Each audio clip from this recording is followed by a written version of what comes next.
Janazah itu bahasa Arab yang artinya adalah asal maknanya mayit dalam kurung batang. Jenazah itu kurung batang. Janazah mayit dalam kurung batang. Tapi dalam bahasa umum, janazah itu orang yang sudah wafat walaupun tidak dalam kurung batang. Dan itu yang sering kita dengar. Mana jenazahnya? Kan begitu. Maksudnya mana mayitnya? Apa yang harus dilakukan dalam kajian jenazah ini? Yang pertama, kita hidup ngadepin sakit. Itu begitu. Di dalam Al-Quran, Allah Subhanahu wa Ta'ala pada surat Yasin. Kenapa surat Yasin itu dibaca di orang wafat? 80% dari 83 ayat berbicara kehidupan pasca kematian. Kita ambil satu poin. Kata Allah dalam Al-Quran, Subhanalladzi khalaqal azwaja kullaha. Maha suci Allah yang menciptakan berpasang-pasangan semuanya, yakni semuanya berpasang-pasangan. Ada langit, ada bumi, ada surga, ada neraka, ada bulan, ada matahari, ada laki-laki, ada perempuan, ada hidup. Kenapa? Sebagai isyarat yang ahad cuman Allah. Qul huwallahu ahad. Yang tunggal cuman Allah. Selain Allah, semuanya berpasang-pasangan. Tidak ada yang nggak berpasang-pasangan. Sampai mikrofon yang saya pakai ada min, ada plus. Semuanya berpasang-pasangan. Karena itu, kalau ngomongin jenazah, ngomongin mati. Kalau ngomongin mati, berarti ngomongin hidup. Ada hidup, ada mati. Banyak orang sering mengajarkan manajemen. Macam-macam. Manajemen hidup senang. Sampai ada yang mengajarkan manajemen keuangan. Hampir 3 jam memukau omongannya itu. Tapi ada orang yang tidak tertarik dengan omongannya itu. Dia ngacung. Dia bilang, Pak, yang Anda sampaikan itu memukau sekali. Masalahnya saudara ini menyampaikan sampai 3 jam manajemen keuangan. Masalahnya uangnya nggak ada. Apa yang mau di-manage? Orang uangnya nggak ada. Kata dia, iya juga ya. Nah, itu dia tuh. Makanya saya tidak mau dengar dari tadi, kata dia gitu. Sampai 3 jam. Begitu orang memukau ngomongin manajemen hidup bahagia. Dia lupa bagaimana manajemen mati enak. Bukan hidup enak, tapi mati enak. Sebab mati itu barang pasti. Siapapun dia, kita bakalan mati. Inilah pasal kita. Dan ini patut untuk diperbincangkan, bukan hal yang tabu kalau ngomongin mati. Jadi jangan ngomong manajemen hidup enak, manajemen mati enak, harus dipikirin. Kata Imam Hasan Basri pada bagian ini menyatakan, ma ra'aitu yaqinan asbaha bisyaki mimma yu'amilun nas mislal maut. Aku tidak melihat barang pasti. Perlakukan kayak kagak pasti. Seperti orang memperlakukan mati. Kayak mati itu kagak pasti. Padahal mati itu pasti. Pasti. Ini yang kita kudu pikirin. Maka ngaji janazah tuh bukan jadi amil, saudara. Bukan. Ini yang harus dipahami. Ngaji bagi orang yang hidup. Jangan sampai kita kemudian malam pertemuan mendatang gua ngaji, gua jadi amil. Bukan. Nih jenazah nih panjang. Begitu. Manajemen hidup enak, manajemen mati enak. Dan ini kudu dipikirin. Dan kalau ngomongin mati nih supaya kita jelas. Mati maranin kita, apa kita maranin mati? Kita maranin mati. Apa mati ngejar-ngejar kita? Apa kita ngejar-ngejar mati? Ini yang benar nih Bang Gus nih. Ya? Nunggu waktu aja. Bagaimana? Saya nggak nanya nunggu waktu apa kagak. Enggak. Ini coba perhatiin pertanyaannya. Ini yang saya mau tanya, mati maranin kita, ngejar-ngejar kita, apa sebetulnya kita ngejar-ngejar mati? Menurut Bang Gus? Kita ngejar-ngejar mati. Hah? Ngejar-ngejar mati. Kita ngejar-ngejar mati. Biar kita mudah, mati itu finish. Hidup lahir kita start. Biar kita paham, memahami konsep agama, mati itu pensiun. Bagi orang kerja. Maka tanyakan nama yang kerja kantoran, ASN gitu. Apa kita maranin pensiun, apa pensiun ngejar-ngejar maranin kita? Coba tanya. Pensiun ngejar-ngejar kita, bukan kita ngejar-ngejar. Enggak. Yang benar nih, ada yang kerja nggak ini? Jawab tuh. Hah? Pensiun maranin kita, apa kita maranin pensiun? Kalau kita maranin pensiun. Mati maranin kita, apa kita maranin mati? Naik. Umur 58, ya udah, kalau sekarang umur 30, tinggal dihitung. 28, sekarang 31, tinggal dihitung. Maka kita maranin. Pensiun mau diem aja. Mati itu diem aja. Yang maranin mati siapa? Lah kita. Orang dia finish, kita jalan. Umur kita 60 umpama. Sekarang kita 30, kan di tengah. Berarti tinggal berapa? 30. Menuju apanya? Mati. Sekarang 31. Berarti tinggal tuh. Berarti yang maranin mati apa kita? Nah, kita 59. Nah, itu matinya mau diem aja. Maka enggak ada ceritanya mati ngejar-ngejar kita. Kalau mau jujur, kita maranin. Ada orang baru mau menuju rumah sakit, mati. Emang juga dia udah di situ waktunya. Ada orang rumah sakit bisa pulang, emang bukan di situ. Makanya di rumah sakit tuh dikasih ruang jenazah, karena ada yang maranin, ya takut matinya di situ, begitu. Tuh mati. Karena itu orang yang masih hidup kalau pengen hidupnya enak, yang harus dipikirin manajemen.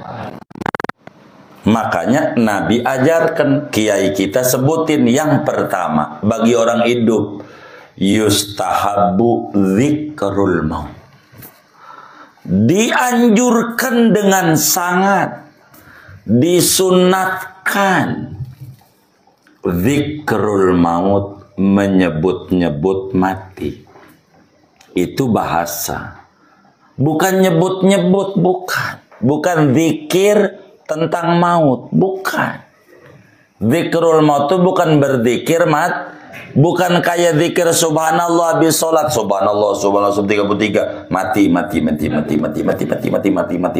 Bukan. Zikrul maut bukan itu. itu. Zikrul maut itu harus diletakkan di dalam hati kesadaran bahwa kita bakalan mati. Sadari. Kalau orang kerja baru masuk dia diterima jadi ASN, ingat kalau dia bakalan pensiun, mesti kerjanya luar biasa, menghasilkan karya yang luar biasa. Karena dia ingat pensiun.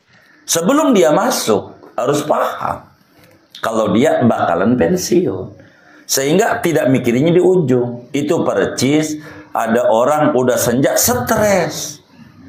Gimana ini mati? Itu karena tidak dipikirin dari muda. Kalau dia bakalan mati. Begitu.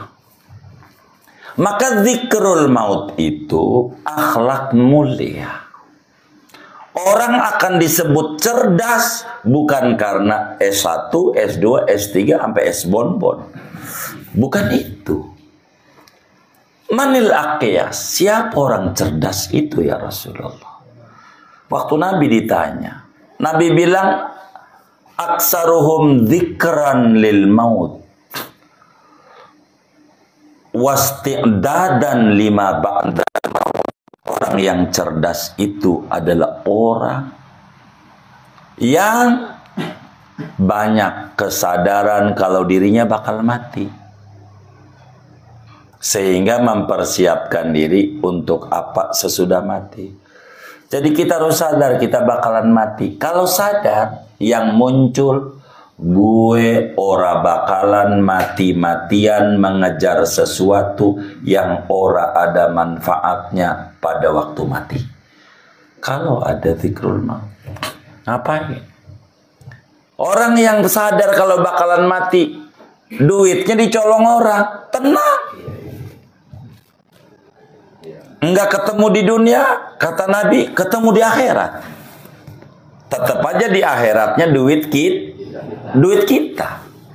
Berapa dia nyolong duit kita? 1 juta, 1 juta. Bakal suruh balikin dengan bentuk ibadah. Karena alhamdulillah balik juga sama kita. Belum lagi manfaat dunianya. Apa manfaat dunianya? Anggap aja jenggot lagi dicukur. Boleh tanya sama Bang Agus nih. Kalau jenggot dikerok makin dikit makin banyak. Tuh, ini lagi dikerok kamu Allah makin banyak dah. Makan tuh duit. Begitu. Tenang. Gua nggak bakalan mati dan dimakan itu masih hidup sekarang. Begitu. Jadi tenang jiwa kita. Bagaimana caranya sadar hidup ini berbatas? Itu yang harus kita sadari. Hidup ini ada akhirnya. Di mana ada permulaan, ada akhir. Kita permulaannya lahir. Orang Inggris tuh suka disebut happy birthday. B, C, D. Lahir tuh setar. B. Mati tuh orang sono sebut D. Dead, mati.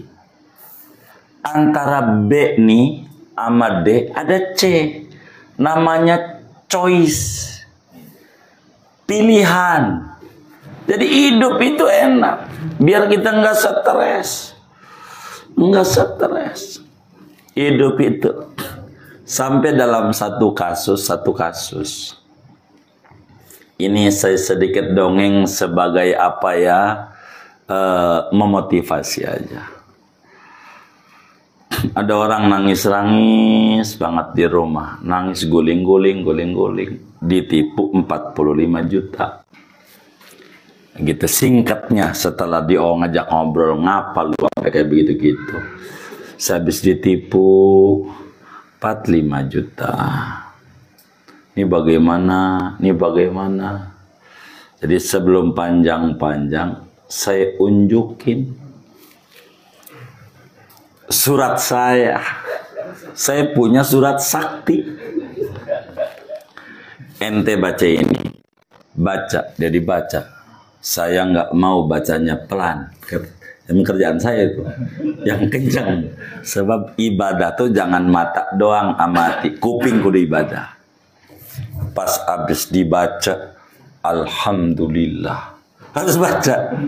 Gila, gua kira gua gede, gua kagak ada seberapanya ya, begitu. Nah baru kita nasihati, ini cara ngadepinnya begini, baru manggut, ya, nah gitu.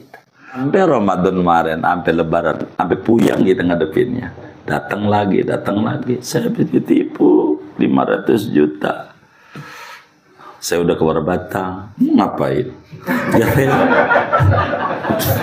Gitu, saya panjang, begitu panjang. Saya ajarin ujungnya, dah baca wiridan yang Anda suka, begitu. Ketemu jalan keluarnya, percaya dah, begitu. Singkatnya, jangan dibikin susah hidup, begitu maksud saya. Ujungnya kita mati. Zikrul maut ini keuntungannya 3. Kalau kita ada di dalam diri kita kesadaran bahwa kita bakalan mati, akan muncul 3 cahaya. Man ukrima bidzikril maut ukrima bisalasati asya. Siapa orang dimuliakan oleh Allah adanya zikrul maut, maka Allah muliakan dia 3 perkara. Yang pertama, al-qanaah fid dunya. Merasa cukup dengan apa yang Tuhan beri, meski tak seberapa. Kenapa? Toh ujungnya mati juga. Enggak dibawa juga, bakal begitu tuh. Kalaulah dia susah. Begitu. Itu bakal menganggap banyak pemberian Allah tuh. Enggak kemudian mengeluh terus hidupnya. Tapi qanaah, merasa puas diri. Alhamdulillah, walaupun pas-pasan. Tapi saya masih sehat, keluarga sehat. Anak-anak juga nurut. Begitu. Dia bersyukur dengan yang ada. Tidak banyak mengeluh. Makan sama aja. Mau bandeng ketulangan.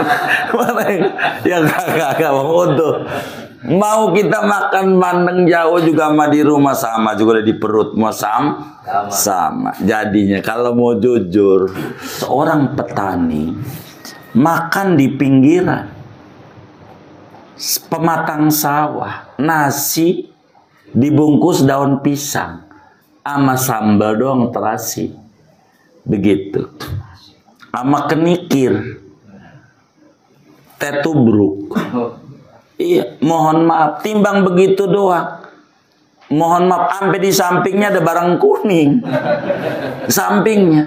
Itu makan pakai nambah. Pas minum teh tubruk tuh, tahagnya itu menarik banget. Betapa nikmatnya dia. Betapa ada orang ditawarin durian. Enggak. Darah tinggi. Banyak. Ditawarin sop iga, kolesterol. Ditawarin kopi, asam lambung. Emping, asam urat. Jadi abang nih mau makan nasi putih, pakai air putih. Ya Rabbana, coba pikirin nama kita. Ini kan bukan kagak mau, dia pengen. Tapi udah dilarang sama dokter. Tapi yang miskin tuh yang kerja di pematang sawah pengen. Tapi dia tidak menjadikan rusak hatinya. Disyukuri yang ada. Sehat petani. Jadi yang bikin enak tuh bukan makanan, hati. Kalau hati memandang enak-enak. Coba aja lagi dordar makanan, kagak ada yang enak, gitu. Karena yang bikin enak itu hati. Nah bahagia itu adanya di hati. Maka si miskin bisa bahagia, sebagaimana si kaya bisa bahagia, meski model bahagianya berbeda-beda. Sama-sama bahagia. Karena bahagia adanya di hati. Kalau bahagia adanya di duit, yang miskin gak pernah bahagia. Tapi ada orang mohon maaf rumahnya reot. Saya sering kalau ditanya sama orang, ngapa ngadain maulid di Banten? Emang nggak ada apa di sini? Bukan. Biar teman-teman saya lihat tuh orang rumahnya reot. Tahajud kuat. Mobil nggak punya, motor nggak punya. Masa kita yang dikasih rumah, biar kata jelek-jelek, motor punya. Begitu. Gaji ada, pekerja ada, malamnya ngorok mulu. Emang ada yang kayak begitu tuh? Kan ini kan pelajaran. Begitu maksud saya. Pelajaran. Lihat rumahnya, lihat. Kuat. Bisa bersyukur. Nah, ini nih kunci mati enak. Dzikrul maut itu membuat kita qanaah, merasa cukup dengan yang ada. Dari ini bakal muncul di hati yang orang punya, suatu saat gua punya. Suatu saat, tidak sekarang. Hidup harus dijalani. Begitu. Ketika ada teman mengeluh kepada kita, Bang, gua puyeng banget, pusing gua. Maka kita bisa jawab, ucapkan Alhamdulillah. Loh kenapa pusing Alhamdulillah? Anda nggak pernah dengar bahwa dunia itu berputar. Yang namanya muter-muter. Boleh tanya sama Bang Haji Odo. Tuh pusing. Kalau dunia itu, kalau kita pusing ya karena kita tinggal di dunia. Begitu. Saya gitu. Ente Alhamdulillah kalau pusing. Berarti Anda tinggal di dunia. Dan dunia itu berputar. Yang namanya muter-muter, ya pusing. Itu biasa. Itu begitu. Sampai Maret, Sabtu yang lalu, nanya. Ngarep ke rumah mukanya kusut. Tanya, ngapa? Ya Allah. Saya ini bingung. Bingung kenapa? Saya banyak pikiran mengata. Alhamdulillah. Saya berkata, Alhamdulillah. Saya bilang, kenapa Alhamdulillah? Sebab yang saya dengar dari orang-orang tua dulu, yang kesurupan tuh karena kosong pikiran. Yang kesurupan tuh. Kenapa dia kesurupan? Karena pikirannya kosong. Ente banyak, gak bakal kesurupan. Kata kita begitu. Kenapa? Gimana Bang Oud? Ini ilmu dari Bang Oud masalahnya. Bergaul sama orang belum bisa aja nih ngomong. Ya begitu. Jadi apa juga dia ngomong. Gitu. Kayak begitu orang gitu. Mau ngapain? Gitu. Saya kalau ditanya dokter aja saya tandain. Nggak ada dokter yang nggak disajiin. Mau kenal mau kagak Bang Oud. Dan ini ilmu. Karena sugesti itu nomor 1 buat kesembuhan penyakit. Saya kalau ketemu dokter, di mana aja? Boleh tanya tuh terakhir tuh. Enggak ketemu tiban saya. Saya kalau ketemu dokter kan ditanya, apa keluhannya Pak? Saya jawab, saya itu dok, jujur aja, suka pusing kalau nggak punya duit. Itu dokternya sama. Itu dokter. Jawabnya begitu. Begitu. Itu saya dokter mana aja saya ajak ketawa aja. Ini mungkin karena ketularan maut kali ya. Jadi teman canda, jadi saya canda juga. Jadi biar rileks kita juga nggak tegang hadapin mau diperiksa, maksudnya begitu. Biar nggak tegang. Jadi dzikrul maut akan menghasilkan cahaya qanaah. Imam Syafi'i mengatakan begini dalam sebuah syairnya. Wa rizquka la yafutuka bitta'anni wa laysa yazidu fir rizqil ana'u idza ma kunta dza qalbin qanu'in fa anta wa malikud dunya sawa'u. Begitu kata Imam Syafi'i, rezeki Anda tidak bakal hilang dengan nyantai-nyantai. Waktunya kerja-kerja, waktunya sholat-sholat, waktunya ngaji-ngaji, waktunya mancing-mancing, waktunya nongkrong, nongkrong. Waktu enggak bakal berkurang dan tidak bakal bertambah rezekimu dengan pala jadi kaki, kaki jadi pala. Kagak. Tapi bila Anda memiliki jiwa yang qanaah, maka sejatinya Anda dan orang kaya sama. Karena Anda merasa enggak butuh, udah cukup. Orang kaya juga cukup, sama-sama merasa cukup. Maka miskin tidak mengeluh. Yang ada kesyukuran kepada Allah. Begitu. Ketika melihat orang kaya bisa berbagi, saya nggak bisa berbagi, saya bisanya tahajud, maka miskin malamnya bangun. Siangnya ngadain puasa. Dan seterusnya. Nggak puasa juga nggak ada makanan. Benar nggak? Dengan puasa. Ada ibadah. Jadi, dia ada kesyukuran di dalamnya. Jadi enggak mengeluh. Enggak mengeluh. Sebab keluhan meski sedikit melegakan perasaan, tapi tidak merubah keadaan. Jadi miskin tidak cengeng. Begitu. Qanaah. Yang kedua, ta'jilut taubah. Dia akan buru-buru bertaubat. Ada apa dengan kita?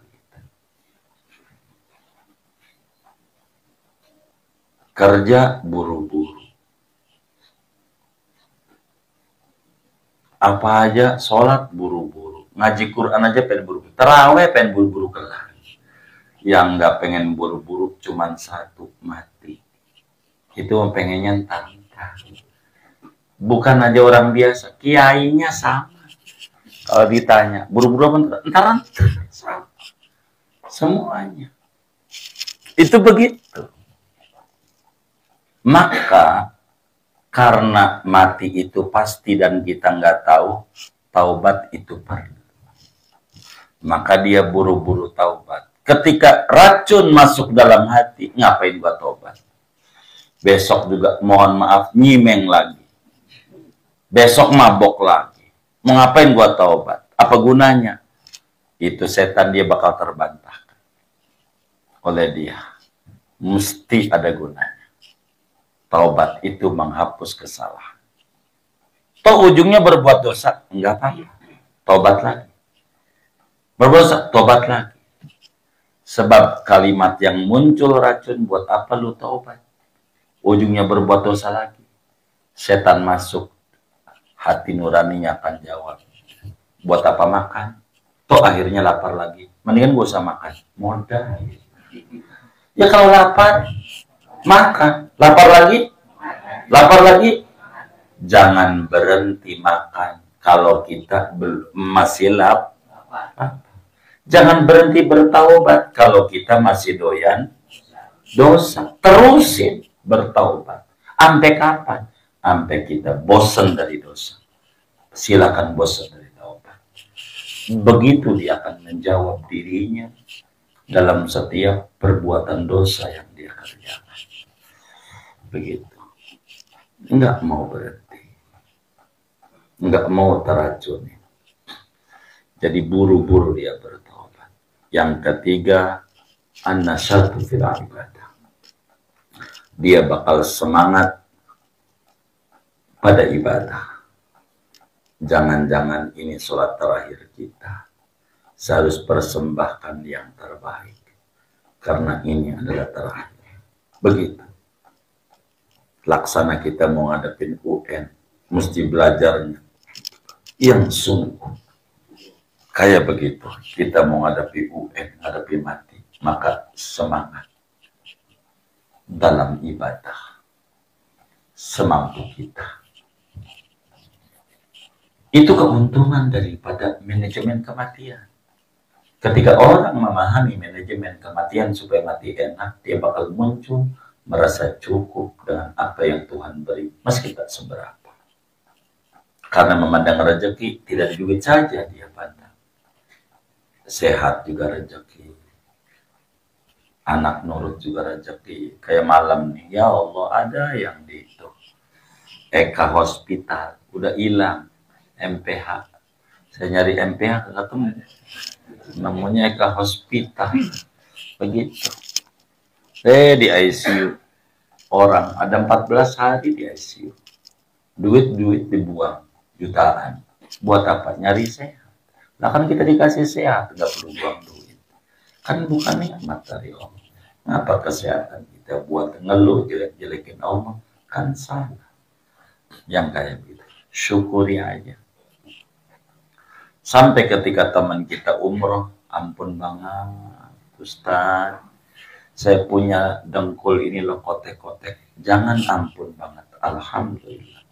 Ngapa alhamdulillah? Dulu abang ini waktu dengkulnya seger buger, nggak kuat ke Baitullah. Ini abang ini sehat di mata Allah. Meski lapisnya kurang sehat. Jangan dikeluhi. Banyak di Indonesia yang sehat. Nggak nyampe mari. Abang jangan mengeluh dengan dengkulnya sakit. Syukur yang Allah bisa nyampe mari. Jadi yang tadinya mau ngeluh nggak jadi. Kan dia punya pemikiran. Kami sering motivasi orang. Kayak begitu. Mau ngapain? Gitu. Mau ngapain kata kita? Ngeluh. Ada orang kayak haji. Hotelnya jauh. Kata kita. Dekat. Ente dari Indonesia aja ke Arab nyampe. Masa dari hotel ke masjid aja gak nyampe. Dekat. Jadi ini kan motivasi. Jiwa. Dan jiwa ini yang harus disentuh. Akan semangat pada ibadah. Capek, nggak ada yang nggak capek. Semua juga capek, tapi bakalnya nikmat. Kalau kita di Arab, kata kita leha-leha pulang, ya nggak dapat apa-apa. Orang waktunya habis, apalagi umroh cuma 9 hari, kan seminggu. Tidur-tidur pulang, nggak kemana-mana, emang nggak habis.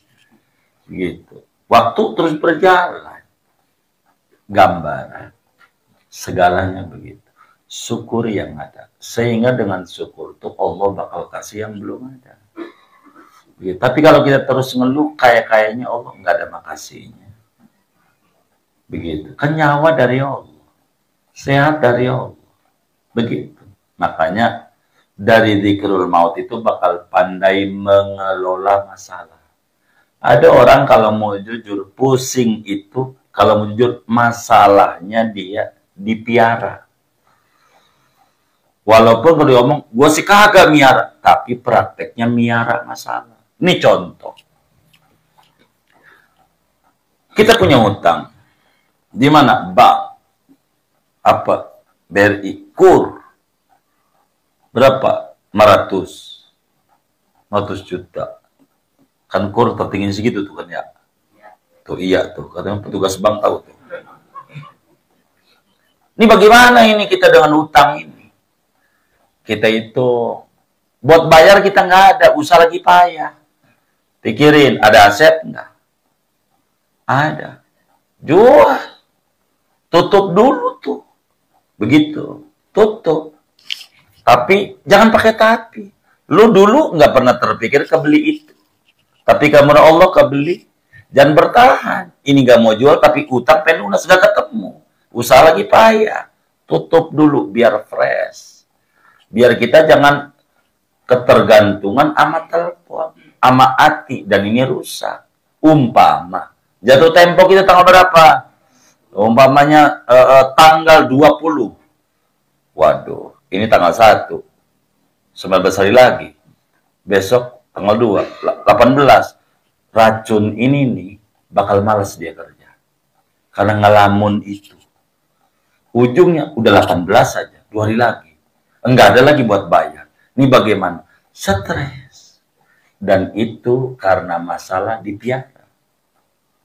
Pangkas dulu satu. Gitu. Pangkas supaya sehat. Nanti kebeli. Dulu Anda nggak kebeli ini.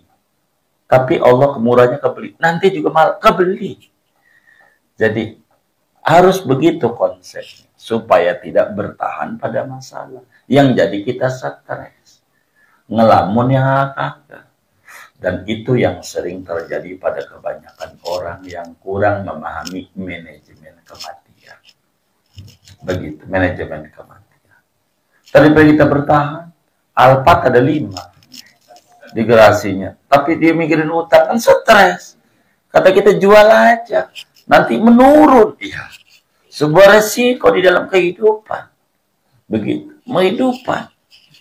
Orang kan harus ditimbang semuanya. Begitu, ditimbang semuanya. Apa aja ditimbang. Dipikirin. Ibarat orang beli mobil listrik, enak mobil listrik. Begitu, pajaknya murah. Bukan pajaknya, kalau dijual anjlok enggak. Barangnya kalau rusak, spare partnya ada enggak. Itu dipikirin. Supaya nanti perbandingan itu berketemu. Begitu. Supaya hidup itu enak. Jangan stres. Kebanyakan stres itu kalau mau jujur karena dia miara masalah, bukan menyelesaikan. Selesai aja masalah. Begitu. Itu pasti bakal tenang hidupnya. Alphard ada 5. Jual aja tuh. Enggak sayang, karena ini mobil favorit banget. Ya. Bagaimana ya? Coba kalau dia pikirin, kalau lo mati, kan kakak gua kubur, Alphard 5, kagak. Bini lu bisa nikah lagi. Mana nikahnya sama musuh lu lagi? Apa nggak enak tuh si musuh? Begitu. Udah dapat bini, dapat Alphard 5. Lu yang puyeng. Iya juga ya. Gua juga jual. Berberes masalahmu. Saya kata begitu sama teman kita. Baru kepikiran. Kenapa gua stres? Kan masih banyak tanah tuh. Saya di Cigombong. Begitu. Ketemu tuh. Yang tadinya ketemu. Ini nih yang muncul. Disebut manajemen kematian. Kalau bahasa Ibnu Athaillah singkat. Min alamatin nujhi fin nihayat arruju'u ilallahi ta'ala fil bidayah.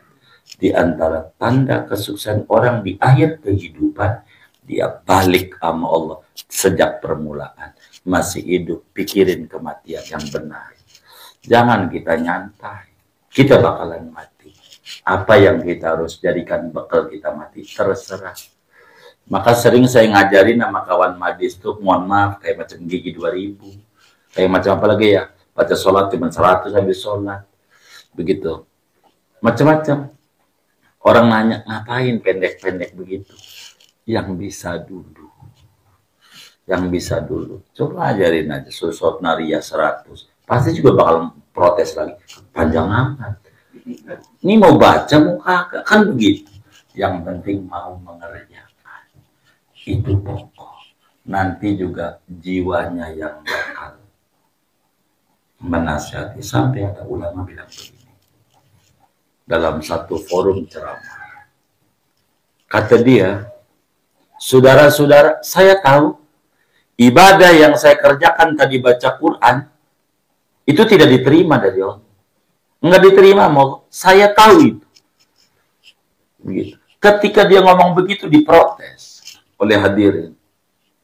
Dari mana Anda tahu? Emang Anda Tuhan?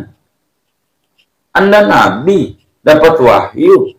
Bisa Anda tahu kalau ibadah yang Anda kagak terima? Kan gua kagak ikhlas. Kan gua tahu yang diterima yang ikhlas. Gua kagak. Gitu. Lalu ditanya lagi. Ngapa kagak ikhlas lu kerjain? Mendingan kagak. Nggak mau. Saya kerjain. Emang ngapa? Walaupun kagak ikhlas hari ini, moga besok lusa Allah mau kuasa ngasih ikhlas. Badan saya sudah terbiasa ibadah. Begitu. Walaupun kita sedekah nggak ikhlas, pengen dipuji orang, apa? Nggak apa-apa. Suatu saat Allah ganti. Daripada yang nyelak, ngapain? Dia sedekah.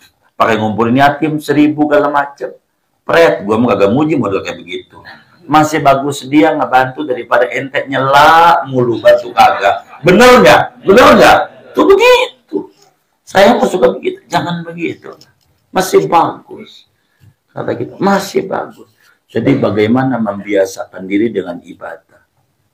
Begitu. Membiasakan. Karena ini adalah hal yang paling penting. Ngaji nggak ngerti. Nggak apa-apa. Buat apa ngaji nggak ngerti?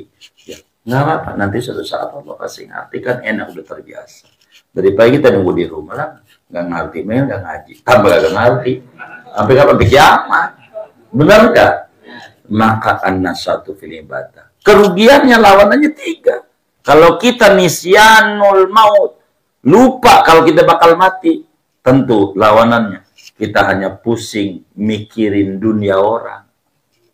Kadang kita ujungnya mencela orang. Ketika teman kita, alhamdulillah gue beli handphone. Handphone apaan? Koros, handphone Cina. Begitu. Ketika temannya bilang, gue baru apa Oppo, Jawa Oppo. Jawa. Begitu. Temen gue nih ya iPhone. Temen gue, lu punya apa? Yang dibanggain temen. Nggak ke bawah, jadi ujungnya nggak jelas hidupnya, stres, al-hiris, jadi stres yang ada, begitu. Termasuk ibadah nggak semangat, termasuk tobat juga entar-entar, begitu. Itu kalau kita tidak dzikrul maut. Kedua, al-iksaru minhu. Kata Nabi kita Muhammad sallallahu alaihi wasallam, aksiru dzikra hadimin ladha. Di dalam hadis riwayat Imam Tirmidzi dengan hadis yang sahih, perbanyaklah mengingat-ingat diri bahwa kita bakalan mati. Banyakin kesadaran kalau kerja bakalan pensiun, kalau hidup bakalan mati, sehingga kita nih bisa sedikit lega hidup kita. Begitu. Andai kita miskin di dunia, dengan kita dzikrul maut akan qanaah. Andai kita kaya di dunia, akan banyak bersyukur kepada Allah, bukan memunculkan kesombongan. Ini pentingnya dzikrul maut di dalam hidup dan kehidupan seorang muslim. Jadi dengan ingat mati bukan berarti kita nyebut-nyebut mati, pensiun, bukan itu. Apa yang harus kita persiapkan ngadepi nanti pensiun, sehingga kerja dengan maksimal, tidak berhura-hura. Mungkin ibarat orang kerja bisa menabung lah, bahasa orang-orang ekonom bisa reksadana dan seterusnya, istilah mereka. Ini kan maksudnya kalau dilarikan agama, bisa ibadah, bisa baca Quran, bisa baca sholawat, digunakan karena ngeri bakalan mati. Kan kita perlu amalan dikit yang bisa manfaat banyak. Itulah makna yustahabbu dzikrul mauti biqalbihi wal iksaru minhu. Disunatkan mengingat-ingat bahwa kita bakalan mati, tapi bukan di mulut, dengan hati. Kalau mulutmu nggak ada gunanya, wirid mati, nggak ada manfaat walaupun 1000 kali. Bukan itu. Bahwa hidup ini bakalan berakhirat. Bagaimana biar mati enak sekarang caranya? Kita harus pikirin. Nah, inilah ngaji tentang jenazah. Si hidup mikirin kita bakalan mati. Sehingga kita bisa mengukur diri, tidak lepas kontrol. Dzikrul maut itu ibarat rem dan gas pada mobil.